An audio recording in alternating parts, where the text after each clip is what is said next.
मैं अभी आपको अच्छी तरह से कैंडल पढ़ना सिखाता हूँ पहले। और नितिन, यस सर। हाँ भाई, तेरा रिवीजन चल रहा है।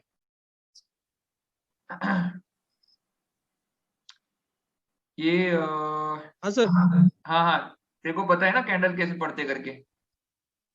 हाँ सर। हाँ ठीक है। कैंडल्स के तेरे से भी प्रकार बीच में आपने एक आधा मुझे सवाल बताए पूछूं, थे ना। तेरे से भी एक आधा सवाल पूछूंगा, तैयार रहियो। Yes sir, yes sir. Okay, mute पे रख दे अभी। देखो, ये जो ग्रीन कैंडल है ना, हेलो, हाँ। हाँ, ये प्राइस उस पर्टिकुलर दिन में ओपनिंग से क्लोजिंग जो है, ओपनिंग से ऐसे मुझे क्लोजिंग का जो पढ़ना आता है। हाँ फिर भी हाँ। चलो, जो लोग ये रिकॉर्डिंग देख रहे हैं ना, उनके लिए मैं एक बार ये कर दूंगा, क्योंकि एक दो लोग हैं जो मतलब आज ज्वाइन नहीं कर पाए, लेकिन उनको रिकॉर्डिंग देनी पड़ेगी।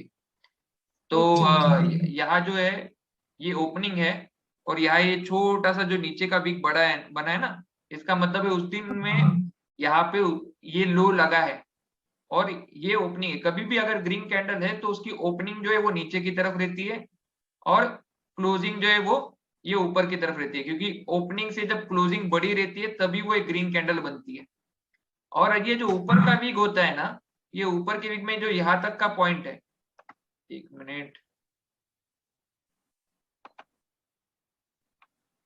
ये देखो, ये जो पॉइंट है, ये पॉइंट है वहां का हाई, और ये जो पॉइंट है ये उस दिन का लो है, और ये जो पॉइंट है ये है ओपनिंग।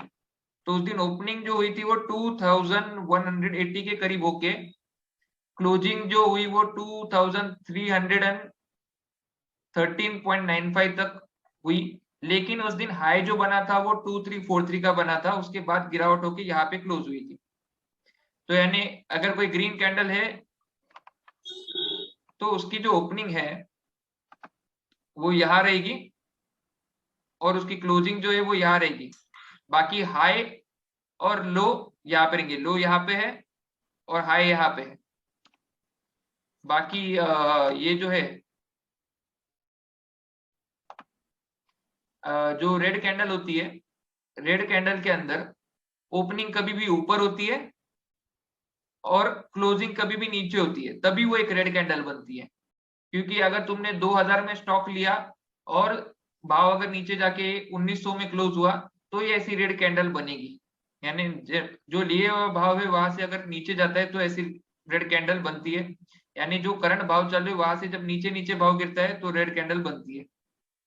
यहाँ पे जो लो, ये जो है ये लो है, और यहाँ पे जो हाई है वो ओपन इक्वल टू हाई है। बिकॉज यहाँ पे कोई ऊपर, जैसे यहाँ पे एक शेडो दी है कि यहाँ पे एक हाई है, से यहाँ पे कोई शेडो नहीं है, तो यहाँ पे ओपन होते ही गिरना चालू हुआ स्टॉक, यहाँ तक गिरा और उसके बाद यहाँ तक आके क्लोज दिया। तो रेड कैंडल में जो ओपनिंग होती है वो यहाँ होती है, जैसे कि ये वाले कैंडल में 2277 पे हुई है, और उसके बाद जो लो लगा है वो लगा है 2202 का, और यहाँ पे जाके जो है वो क्लोजिंग हुई है 2210 पे। ठीक है। ओके। अब यहाँ पे तुम्हें प्राइमा फेसी क्या लग रहा है ये चार्ट देख के, कि ये एक मतलब अप ट्रेंड में है, यानी ये ऊपर जा रहा है या नीचे जा रहा है? एकदम बिल्कुल मतलब प्लेन सवाल है, जो तुम्हें लग रहा है वो तुम बताओ। फिलहाल मुझे लग रहा है कि इसका डाउनवर्ड ट्रेंड चालू है, डाउनवर्ड किस बेसिस पे? क्योंकि फ्लक्चुएशन बहुत ज्यादा है और हाई से ज्यादा लोज है, मतलब ऐसा मुझे लग रहा है। देखो, फिलहाल जो है ना, ये सर। अप ट्रेंड में ही है, लेकिन ये रिट्रेस करते हुए हल्लुल्लु ऊपर जा रहा है। और यहाँ पे ये जो दिख रहा है तुम्हें, ये कई दिनों तक ये गिरता रहा है। एक मिनट में तुम्हें डायग्राम में बताता हूँ। यहाँ से यहाँ गिरने के बाद फिर यहाँ पे कंसोलिडेट होता रहा ये एरिया में, उसके बाद ये बाउंस आया, इसके बाद ये सेल आके अब ये ऊपर की तरफ निकल रहा है। पर ये इतना क्लियर कट अप ट्रेंड नहीं है, जितना हाँ। ये क्लियर कट अप ट्रेंड है, ये देखो। राइट। क्योंकि जब हाँ एक ये अप ट्रेंड बनता है ना, मतलब एक प्रॉपर अप ट्रेंड इस तरह होता है, हायर हाई मारते हो जाता है। ये देखो, ये पहला हाई लगा, 1 मिनट,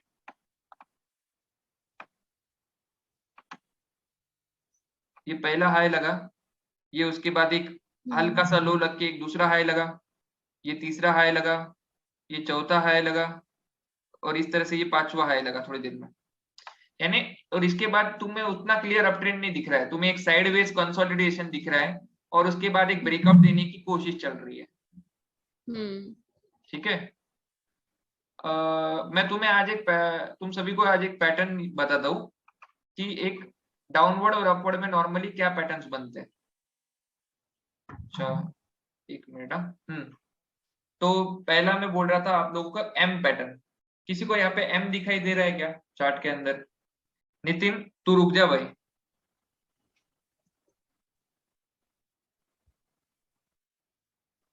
हाँ मतलब हल्का सा कहाँ दिखाई दे रहा है आपको? यहाँ दिखाई दे रहा है? हाँ राइट। उसके बाद क्या हुआ है? और अगर ये वीडियो अगर बीच में से बंद हो जाए ना, लाइक 40 मिनट के बाद ये हो जाता है ना, तो रीज्वाइन कर लेना, ठीक है? हाँ, तो कहाँ दिख रहा है ये हाँ ना? वहीं पे ओके। और ठीक है, तो नॉर्मली आप लोग यहाँ पे देखेंगे कि जब कभी भी एम बनता है ना, और जब वो ब्रेकआउट देता है एम पैटर्न, ठीक है, उसके बाद आपको नॉर्मली एक सेकंड, यहाँ एक तो मेरी डायग्राम खराब आ रही है, एक सेकंड रुकिए। Horizontal line, okay. देखो यहाँ पे एम का जो लाइन है ना, ये कट गया है, एम की यहाँ से प्राइस कट गई है नीचे की तरफ, दिख रहा है तुम्हें? हाँ। और जैसे ही एम के यहाँ से कटी है, प्राइस जाके नीचे गिरी है, ठीक है। तो यानी एम पैटर्न जो है, ये एम पैटर्न गिरावट का पैटर्न है, और ये काफी बार टॉप की तरफ कई बार मिलता है, और जहां कहीं भी गिरावट होती है ना, नॉर्मली एम पैटर्न बन के कई बार गिरावट होती है, और एम पैटर्न का अगर ब्रेकआउट हुआ तो ये नीचे की तरफ जाके, मतलब नीचे की तरफ जाके जो नीचे का सपोर्ट है वो टेस्ट करके फिर ऊपर आता है। ये इसका एक एग्जांपल देखा आपने, उसके अलावा मैं आपको और 2-3 एग्जांपल दिखा सकता हूँ। तो मुझे एक बात बताइए, और कोई दूसरा स्टॉक बोलिए,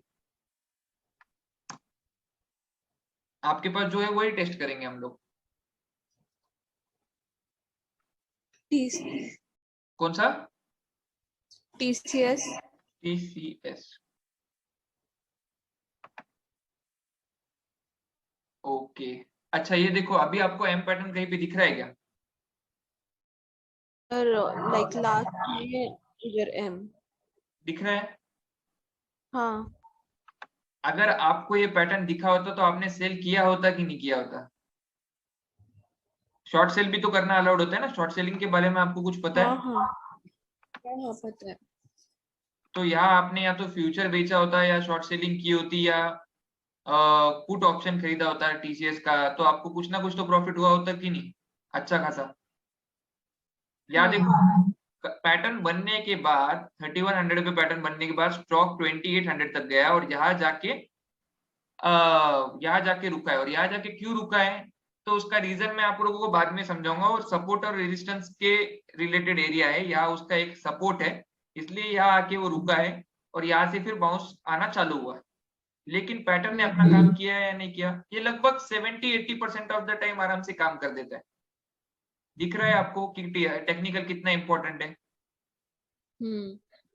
यानी हम अपना डिसीजन ले सकते हैं कि क्या हमें उस ट्रेड में बना रहना है या नहीं। अब मान के चलो आपने यहाँ कहीं पे बाय किया, अब बाय करने के बाद ये आपका ये पैटर्न बन गया और नीचे की तरफ जा रहा है, दिख रहा है, तो आपको क्या उस स्टॉक में बना रहना चाहिए? नहीं। अभी तो ये 1 डे चार्ट है, पर अगर ये थोड़ा और बड़ा टाइम फ्रेम में बनता है तो ऐसे स्टॉक से नॉर्मली निकलना प्रेफर करता हूँ मैं, यानी 1 वीक या 1 मंथ के चार्ट पे अगर ऐसा कुछ स्ट्रॉन्ग बन रहा है। हम देखते हैं ऐसा कुछ स्ट्रॉन्ग 1 वीक पे बन रहा है क्या? 1 मिनट।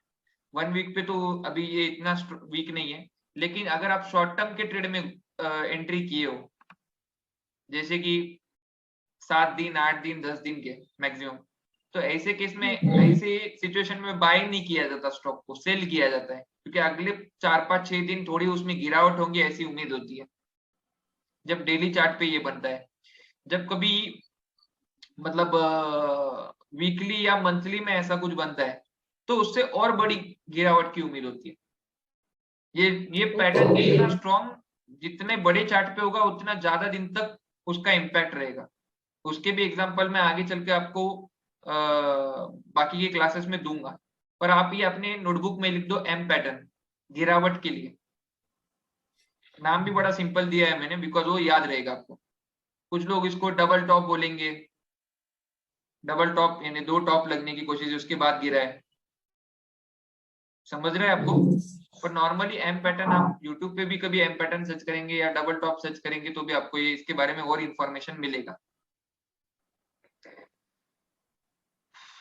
अभी मैं एक और पैटर्न दिखाता हूँ आपको, जिसका नाम एक काम करते हैं, और कहाँ पे बनता है अपन देखते हैं।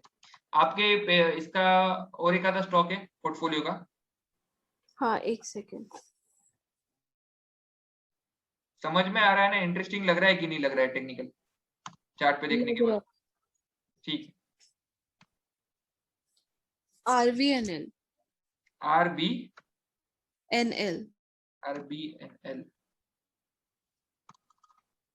RVNL, एक सेकंड, RVNL रेल विकास निगम लिमिटेड।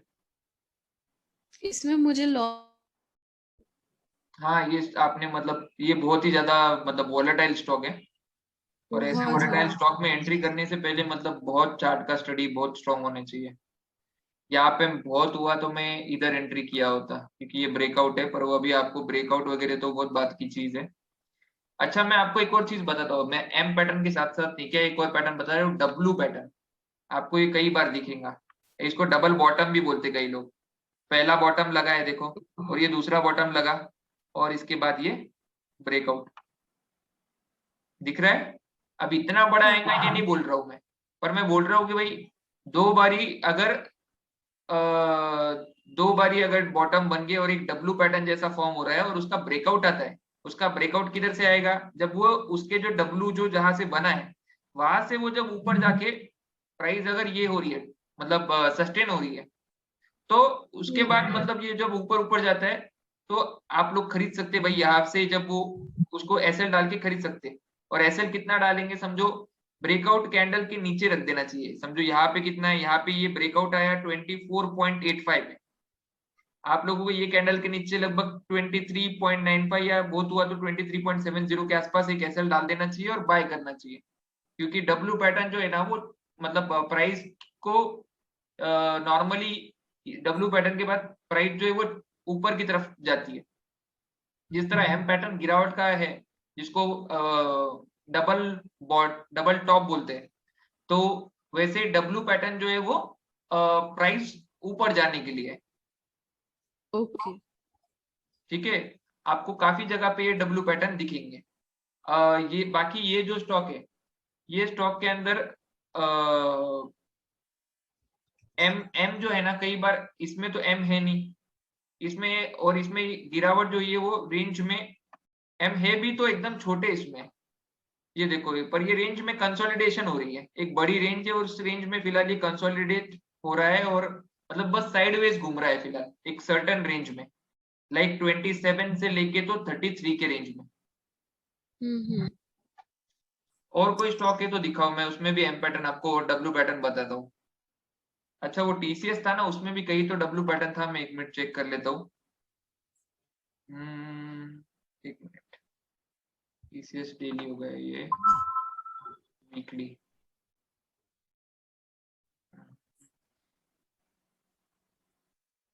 अच्छा, यहाँ पे डब्ल्यू पैटर्न बना तो सही, लेकिन उसका ब्रेकआउट नहीं आया। ये जो डब्ल्यू पैटर्न बना ना, ये पास होके ऊपर तक नहीं गया, इसमें ब्रेकआउट नहीं आया, इसी वजह से प्राइस ऊपर जल्दी गई नहीं। पर जब ये जो ब्रेकआउट की लाइन थी, ये जो ब्रेकआउट की लाइन थी, जब इसको तोड़ा उसने, तो उसके बाद में उसमें यहीं पे सपोर्ट लेके ऊपर जाने की ये बन गई। तो ये नॉर्मली डब्ल्यू पैटर्न के बाद तो स्टॉक अपने अलर्ट मोड में आ जाने चाहिए कि हाँ यहाँ पे कुछ तो हो रहा है, यहाँ पे नॉर्मली अपन बाय की तरफ सोच सकते।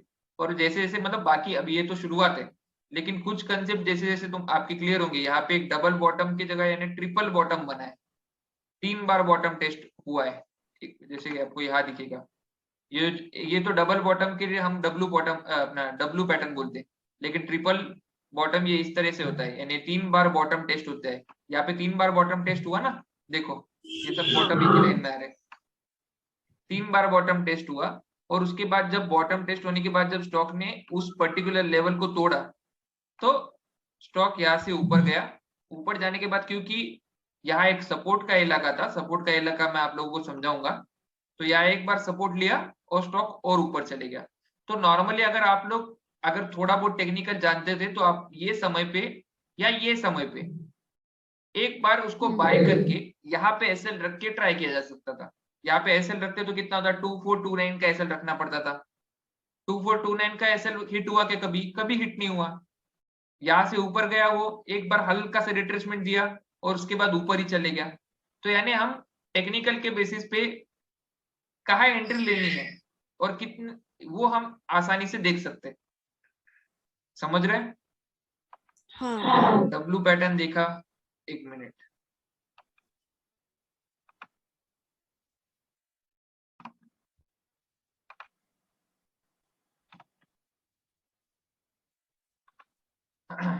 और कौन सा स्टॉक है आपके पास? SBI। एसबीआई, एसबीआई है ना, ये भी काफी वोलेटाइल चल रहा है डेली में। ये वीकली है, सॉरी, चार्ट डेली, ओके।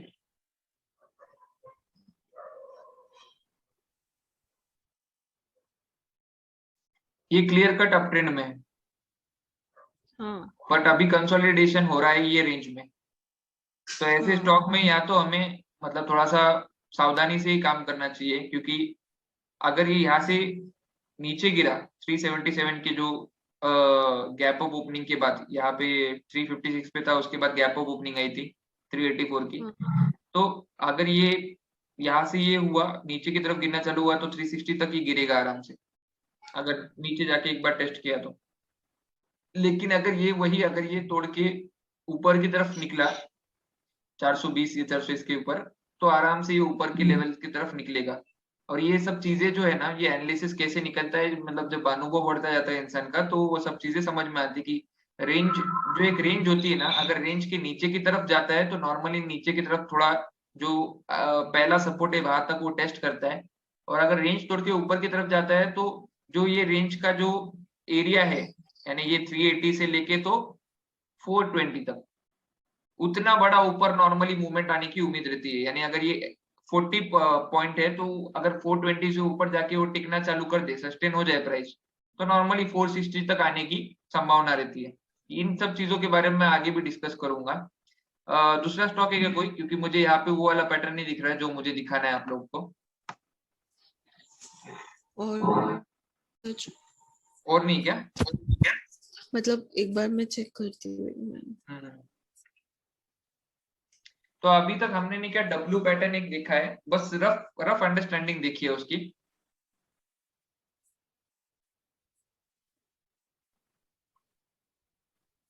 मैं डिटेल में चीजें आपको अगली क्लास में थोड़ा बताऊंगा। अभी मेरा काम था कि भाई आप लोगों को थोड़ा सा पैटर्न्स और इन चीजों से थोड़ा सा इंट्रोड्यूस कराऊं करके।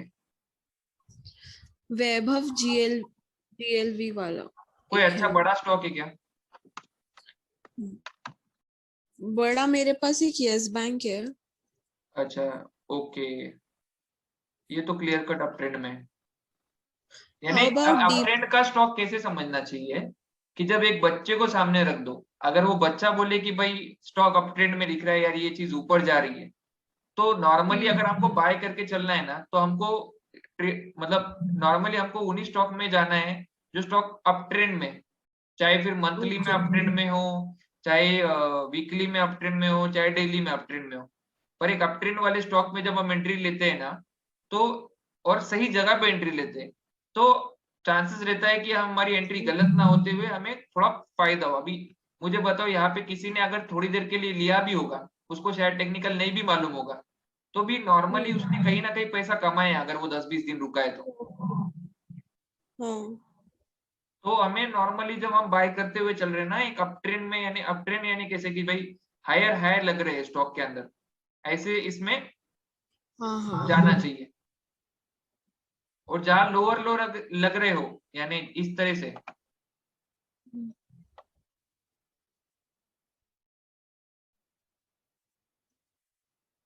हाँ जो प्राइमा फेसी देखते ही समझ में आ जाए कि यार गिरावट हो रही है करके, एक हाई लगा, फिर उसके बाद एक लो लगा, फिर एक छोटा हाई बना जो पिछले हाई को काट नहीं पाया, फिर एक लो लगा, फिर उसके बाद में एक हाई बना लेकिन वो पिछले हाई को काट नहीं पाया, वो नीचे गया, और एक हाई बना वो काट नहीं पाया, वो नीचे गया। और यही अगर हम इसकी बात करेंगे तो इसमें कैसे है कि एक एक हाई बना, उसके बाद ये यहाँ कंसोलिडेशन होकर ये नीचे गया, एक लो मारा, उसके बाद एक बार और ऊपर गया, और ऊपर जाके ये जो प्रीवियस हाई है दोनों में, ये जो मैंने बताई है, ये जो पहचानने का तरीका, ये जो मतलब डाउन ट्रेंड में चल रहा है उसका ये खासियत होता है कि नॉर्मली वो लोअर लो मारते हुए निकलता है। और जो अप ट्रेंड में होता है वो नॉर्मली उसके जो हाई होते हैं, जैसे कि ये एक हाई बना, उसके बाद यहाँ पे कंसोलिडेट ये एक लो बना है, इसके बाद ये एक हाई बना है, ये लो जो है ये यहाँ तक का बना है, उसके बाद ये एक हाई बना है, यानी हर बारी जो हाई बनता है वो हायर हाई बनते जाते हैं, और लो जो है वो भी हायर बनते जाते हैं। यहाँ पे जो हायर हाई बन रहे, यहाँ पे जो हाई बन रहे वो लोअर लो बनते जा रहे हैं, और जो यहाँ पे के जो लोज है वो और नीचे नीचे नीचे नीचे की तरफ जा रहे हैं। तो जो स्टॉक है अप ट्रेंड में है या डाउन ट्रेंड में है, अगली बार अगर आपको कोई पूछे तो आप इसका आंसर एकदम आसानी से दे सकते हो। और जो साइडवेज होता है वो नॉर्मली इस तरह से साइडवेज घूमते रहता है, एक रेंज में कंसोलिडेट होता है। दिख रहा है आपको? हाँ हाँ एक मिनट।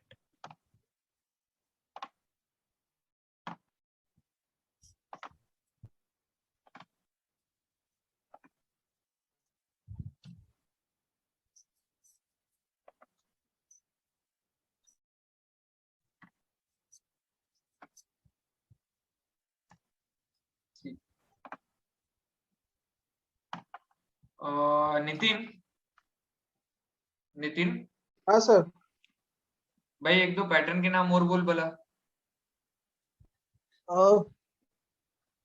एक अपवर्ड ट्रेड लाइन है।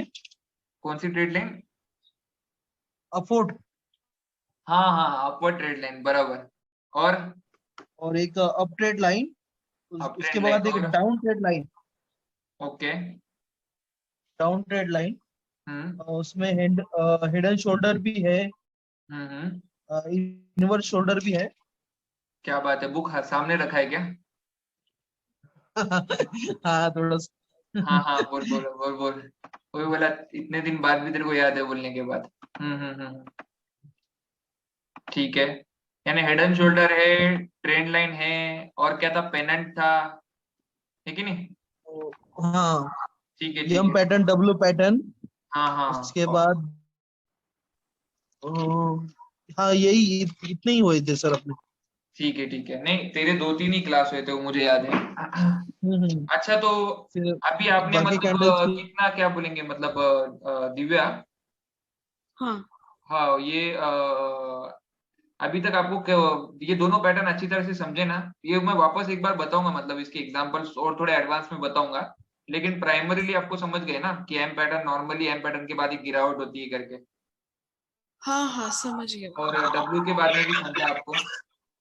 हाँ ठीक है, अब एक काम करता हूँ मैं, आपको और एक पैटर्न दिखाता हूँ, हेड एंड शोल्डर पैटर्न नाम है उसका। ठीक है, अब उसके लिए मुझे कोई अच्छा एप्रोप्रिएट एग्जांपल चाहिए।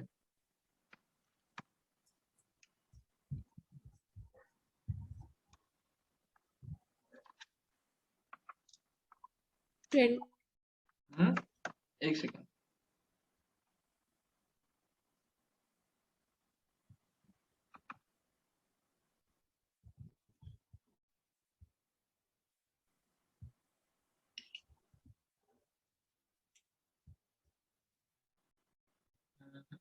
ये करेक्ट एग्जांपल नहीं है। कोई स्टॉक के नाम बोलो मुझे, अगर फटाफट मतलब मिलेगा ना वो, तो मैं आप लोगों को बताता हूँ हेड एंड शोल्डर क्या रहता है करके। या तो मुझे DMart, वैसे फिर एग्जांपल देखने पड़ेंगे, नहीं तो। हाँ बताओ। DMart, DMart, okay.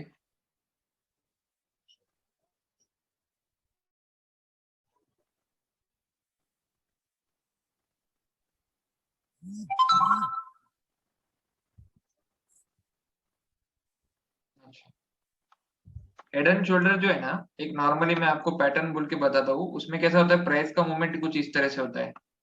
एक शोल्डर बना, ये दो कंधों की तरह लगता है वो, ठीक है।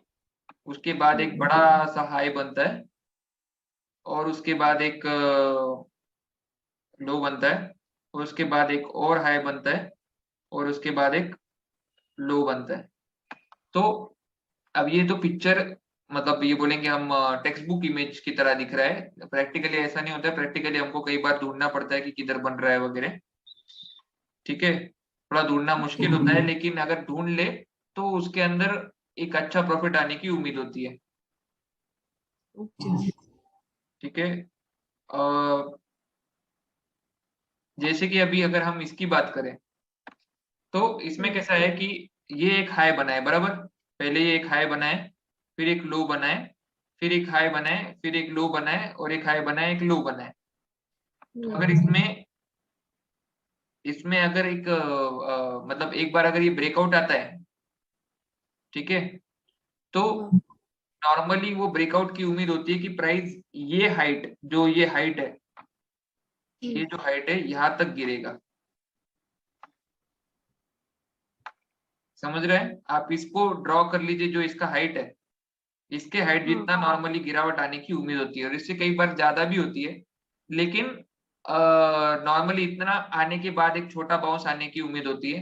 तो नॉर्मली अगर हमें ऐसे जगह पे मिले वो कि गिरावट हो रही है यहाँ से, समझो ये यहाँ से प्राइस गिर रही है, तो हम एक सेल ऑर्डर लगा सकते हैं, जो कि यहाँ तक की टारगेट के लिए हो।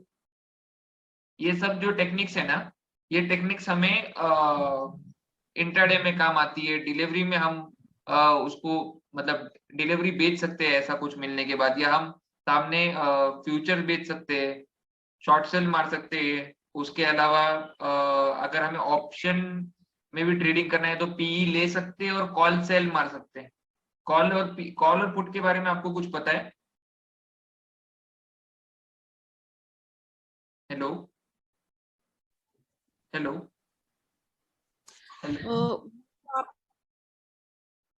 Hello, hello Divya, hello, hello. Hello. हाँ सर। हाँ, मैं बोला कॉल पुट के बारे में आपको कुछ पता है? ऑप्शन ट्रेडिंग के बारे में आपने कभी कुछ सुना है? हेलो, क्या मेरा साउंड जा रहा है वहां तक? नितिन, साउंड जा रहा है प्रॉपर? नितिन, साउंड जा रहा है?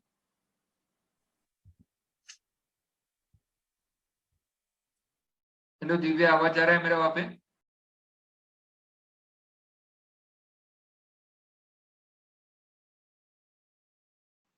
हेलो, हाँ सर। आवाज जा रहा है ना?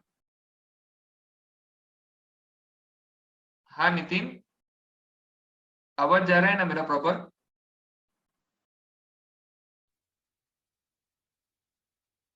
नेट का इश्यू है क्या सर? मेरा आवाज जा रहा है ना वहां पे? हाँ आवाज सुनाई दे रहा है ना? हाँ, अभी आ रही है सर। अच्छा अच्छा, दिव्या आवाज आ रहा है मेरा? जयेश, मेरे को लगता है कि मीटिंग से जा चुका है। हाँ हाँ, अभी आ रही है। ओके हाँ, ओके, जयेश चला गया आई गेस। अच्छा अच्छा, मैं बता दूंगी उसको। Okay okay. मैं ये बोल रहा था कि देखो, और एक होता है इनवर्स। अच्छा, ये जो पैटर्न है ना, ये गिरावट के लिए है। यानी ये बनने के बाद अगर इसका जो ये नेकलाइन बनाया ना मैंने, कि ये सभी बॉटम्स को जोड़ के जो नेकलाइन बनाया, अगर ये टूटे तो हमें सेल करना चाहिए। उस पर्टिकुलर स्टॉक को या कमोडिटी को, ठीक है। और एक पैटर्न होता है inverse head and shoulder. Inverse head and shoulder का मतलब जो होता है ना, वो एग्जैक्टली रिवर्स होता है। कि जैसे एक आपको दिख रहा है, स्क्रीन दिख रहा है? हाँ हाँ, जैसे कि एक ये छोटा सा ये बना है, और उसके बाद यहाँ पे एक बॉटम बना, और बॉटम बनने के बाद एक और बाउंस आया, बड़ा बाउंस यहाँ तक का, और उसके बाद एक और गिरावट हुई, और उसके बाद ये हुआ। तो यानी आपको दिख रहा है बॉटम बार बार टेस्ट हो चुका है, और बॉटम से एक बार थोड़ा सा बाउंस आ चुका है, यानी प्राइस जो है नीचे की तरफ रिजेक्ट हो रही है अब, और ऊपर की तरफ आ रही है, बराबर। तो हाँ ये जो दो पैटर्न है ना, ये दो पैटर्न की डायग्राम आपके बुक में ड्रॉ कर लीजिए, और मैं इसका एग्जांपल भी आपको चार्ट पे बताता हूँ तुरंत। जो पहले का नाम आप यहाँ पे एक आप लिखेंगे शोल्डर, यहाँ पे एक शोल्डर लिखेंगे, और यहाँ पे आप हेड लिखेंगे।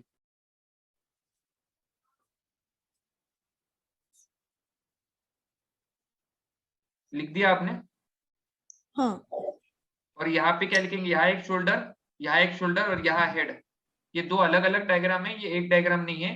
जो पहला डायग्राम है वो हेड एंड शोल्डर का है, जिसमें कि ये जो नेकलाइन है, ये जो आड़ी लाइन जो यहाँ पे हमने लगा के रखी है, ये जब ये प्राइस, यानी यहाँ पे अगर हमें कभी भी आड़ी लाइन डालनी होती है तो हम इस तरीके से डाल सकते हैं, ठीक है। मान के चलो ये है नेकलाइन, तो जब ये नेकलाइन कटती है, अभी तो हमने इधर से डाल के रखी है, और भी तरीके हैं यहाँ पे डालने के, पर जब ये नेकलाइन हम डालते हैं और उसके बाद वो नेकलाइन अगर टूटती है, तो नॉर्मली उम्मीद होती है कि भाई जितना ये हाइट है, हाँ जितना ये हाइट है, उस हाइट जितना गिरावट यहाँ पे हो सकता है, और हम उस टारगेट के लिए यहाँ से सेल करते हैं। या अगर हम ऐसे स्टॉक में बाय करके पोजीशन में है तो ऐसे स्टॉक से निकल जाते हैं, ओके ठीक है। और जो ये जो दूसरा वाला पैटर्न है, ये inverse head and shoulder pattern है, जिसके अंदर हम चढ़ावट के लिए यानी और प्राइस में और बढ़ सकता है, इस उम्मीद में हम ये करते हैं, बाय करते हैं। मुझे यहाँ पे जो है ना इनवर्स हेड एंड शोल्डर का एक रफ एग्जांपल दिख रहा है, जो मैं आपको दिखा सकता हूँ, एक मिनट। यहाँ पे जो ना एग्जैक्टली नहीं दिखेगा आपको वो एग्जांपल, एक मिनट, मुझे डायग्राम ड्रॉ करने में थोड़ी दिक्कत हो रही है। ये ड्राइंग्स आपने बना ली ना नितिन? डायग्राम बनाया? हाँ सर। डायग्राम है ना तेरे पास? ठीक है। दिव्या, डायग्राम बन चुका है? हाँ हेलो। अच्छा, ये आपने हेड हेड लिखा ना यहाँ पे, शोल्डर शोल्डर हेड, शोल्डर हाँ लिखा शोल्डर जी हेड। अब यहाँ पे अगर चढ़ावट हुई तो स्टॉक में इतनी चढ़ावट हो सकती है, एक मिनट रुको। जो ये हाइट है ना, हाइट, ये जो हाइट है यहाँ से यहाँ तक की, नेकलाइन तक की, तो उम्मीद होती है कि यहाँ से नेकलाइन तक की हाइट यानी यहाँ तक की चढ़ावट हो सकती है स्टॉक के अंदर। ओके समझ रहे हैं? आपको ये समझना चाहिए यहाँ पे। अब मैं आपको एक एग्जांपल बताता हूँ यहाँ पे किस तरह कैलकुलेट किया जाता है, और मेरे को यहाँ पे इनवर्स हेड एंड शोल्डर का एग्जांपल दिख रहा है। हेड एंड शोल्डर का तो एग्जांपल नहीं मिल रहा है, क्योंकि हेड एंड शोल्डर नॉर्मली गिरावट का ये होता है। मैं निकाल के देखता हूँ यहाँ से ड्रॉइंग्स वगैरह।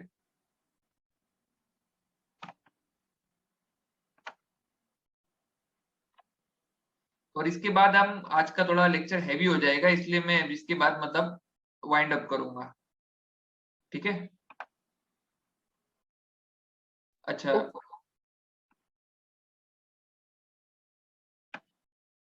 देखो यहाँ पे एक ये बना, बॉटम बना, ठीक है। फिर उसके बाद एक हल्का सा बाउंस आया, बाउंस आने के बाद एक हाँ सेल आया, सेल आने के बाद एक राइज हुआ, राइज आने के बाद में फिर एक ये बाउंस आ रहा है, और ये इसके बाद में यहाँ पे गया। दिख रहा है तुम्हें एक head and shoulder, inverse head and shoulder की इमेज की तरह? हाँ हाँ अब ये देखो, लगभग इस हाइट जितना बाउंस उसमें आ रहा है, आया कि नहीं? स्टॉक का अगला मूवमेंट यहाँ तक आया है, ये लेवल। पर तुमने देखा, आंखों के सामने देखा कि नहीं कि यहाँ पे जो इनवर्स हेड एंड शोल्डर बनने के बाद, इनवर्स हेड एंड शोल्डर की जो इमेज बनी है, मैं तुम्हें इधर से भी दिखा सकता हूँ वो, ये देखो लाइन। चलो आपको ये नहीं दिख रहा था, पर लाइन चार्ट तो समझ में आ रहा है ना, क्लियर कट। हाँ हाँ कि जब inverse head and shoulder figure के अंदर बना, यहाँ पे ये अपने जो लाइन के अंदर बना, तो उसके बाद में जब लाइन ब्रेक हुई नेक लाइन, तो नेक लाइन ब्रेक होने के बाद बाउंस आया स्टॉक में। तो आपने ये कैसे बनता है वो तो देख लिया। बाकी आगे हम जो मतलब ये वाला कौन सा है अपना head and shoulder, head and shoulder हाँ कैसे बनता है ना, वो भी हम कल देखेंगे। एक फीडबैक दो, कैसा लगा ये पहला क्लास, कैसा लगा? मतलब सच में कुछ इन्फॉर्मेशन आया, वर्थ है आपको? हाँ हाँ, वो तो है। और काफी ये तो मतलब ये बिगनिंग है, मैंने टेक्निकल। अभी तक वो मेरा बोलेंगे ना एक्सपर्ट नॉलेज तो चालू भी नहीं किया। नहीं तो आप नितिन को पूछ के देखो मेरी स्टॉक कितने भागते हैं करके, जब देने के बाद में मैंने 2 या 3 दिन पहले एनबीसीसी दिया था। ओके। एनबीसीसी तब तब 50 की करी और अब है 57 की करी, यानी वहां से 15% तो वो चल चुका। हाँ और हमारे जो ये है यानी जो पार्टियों के साथ हम जुड़े हुए हैं, उनके पास हाँ काफी क्वांटिटीज में बाय पड़ा हुआ है, और एडिशनल बाय हो चुका है, मतलब 52, 53, 54 के आसपास भी बहुत। तो यानी अगर ओके। हम चार्ट पैटर्न को समझे ना, तो 80-90% ऑफ द टाइम हमको कौन से स्टॉक में जाना है हम just on the basis of chart समझ सकते हैं। और उसका रीजन ये है कि चाहे अंबानी हो, चाहे मैं हूं, चाहे आप हो, चाहे जयेश हो, चाहे नितिन हो, चाहे कोई भी हो, अगर हमने एक ट्रेड डाला है तो उसका इम्पैक्ट भाव में है, भाव में उसका इम्पैक्ट आता है डायरेक्ट। और जब भाव में उसका इम्पैक्ट